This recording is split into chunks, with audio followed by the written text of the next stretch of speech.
If you're looking to optimize a Google Ads account that you've just taken over, but you haven't necessarily set the campaigns up, then you're probably thinking, how can I get the best performance out of these campaigns? So in today's video, I want to run through some options and give you a case study in which we actually transformed an account within 6 weeks by keeping things very, very simple. And with Google, simple is often the best way that we need to structure accounts and do that weekly optimizations that I'm going to talk about today. So if we've got an account, we've just taken it over, we've got two options with the campaign or the number of campaigns that are running. First of all, we can pause the campaign, we can create new campaigns, and then from there we can try and optimize those, knowing that we have implemented the best practice for the structure of accounts. The only problem with that is going to take time. It may go back into a bid strategy learning, and it may take longer to optimize a campaign or a number of campaigns. What I like to do is, if there's campaigns running, I'll try and work with what's already working. So within the Google Ads, there's going to be parts of the campaigns that are going to have enough data and we'll know what's working and what isn't. Because if we take a step back with Google Ads, all we're doing through optimization is what's working, we're leaving it, what isn't, we're pausing and updating. Remember, we're doing this with headlines, descriptions, keywords, adding negative keywords. We can still do this with an existing campaign, but maybe it needs a slight restructure and we can still implement this. It's most of the time it's going to be quicker to do that with the initial campaigns than to pause and create new ones. So in today's video, I want to run through a case study of how we simplified an account which made no sense when I took it over about 6 weeks ago, and how we've got this from barely profitable to running very, very, very well. We're increasing the conversions week on week, and also we're getting a cheaper cost per conversion, which is ideally what we're trying to achieve with our Google Ads. So let's jump into this screen and let's run through this account. And let me run through some simple implementations that we've done to transform this account. So I'm in a Google Ads account, and initially when we took over this account, they had 3 campaigns running. And of the 3 campaigns, there was a lot of overlap running, and it made no sense why there was 3 search campaigns running. So after some questions, understanding as to the structure of the account, we paused 2 of the search campaigns, and now we have 1 search campaign. And the way we restructured this is that we based it around keyword themes. So originally there was 3 campaigns running, and they each had 1 ad group. We've got 1 campaign running, and we've got 3 ad groups running. So let's look at the performance over the last couple of weeks. So I've got this set for 2 weeks, and you can see here, performance-wise, 46 conversions, plus 4.8%, cost per conversion, minus 20%. So what that is telling us is that over this 2 weeks to the previous 2 weeks, we've increased the amount of conversions and we're getting a cheaper cost per conversion. So cost per conversion is how much it costs you for a conversion. And then the conversions is obviously the value of the conversion, or the amount of conversions we're getting coming through. If I look back for the previous 2 weeks, we can see here data-wise, plus 12%, cost per conversion, minus 15%. So what we've done over the last 6 weeks, since we restructured this, I made some small changes to the campaign. We paused 2 campaigns, stuck with the main campaign, increased the budget, and then had a little bit of a restructure, 3 ad groups rather than 1.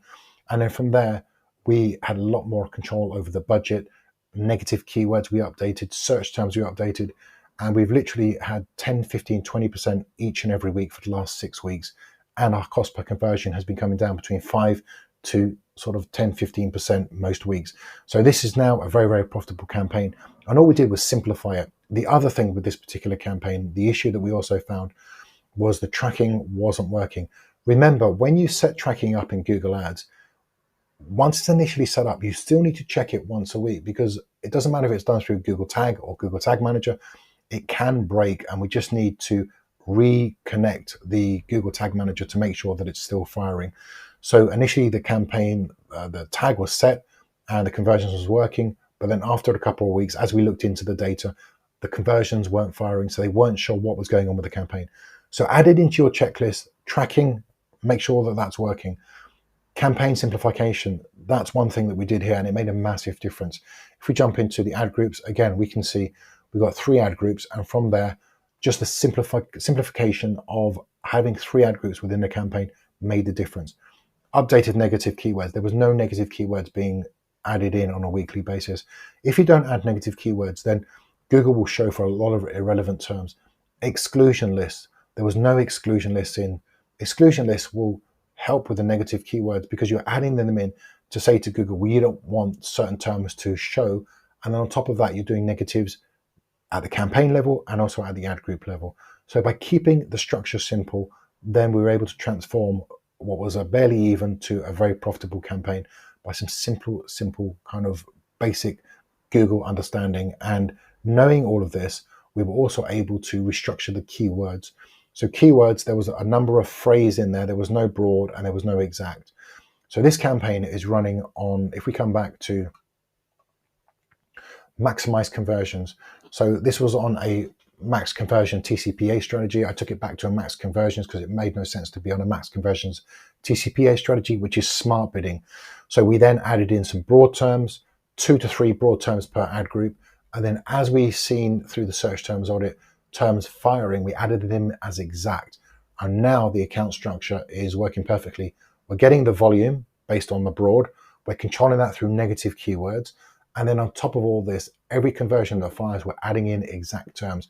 Tracking is checked on a weekly basis, and optimization is done on a weekly and 2 weekly basis, depending on where we're looking in the account. So remember, optimization needs to be done, tracking checked, structure of the account, very, very simple, but simple is often best with Google Ads. If you're breaking out accounts, why are you breaking out accounts?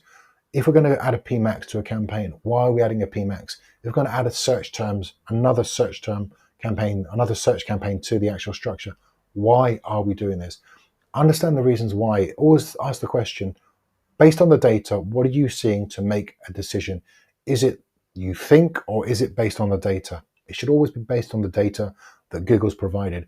But we also need to make sure that we're taking a step back to allow Google enough time to give us the data that we need. The bigger the budget, the more data we're going to get. The smaller the budget, the less optimizations that we can do, because we need to give Google enough time.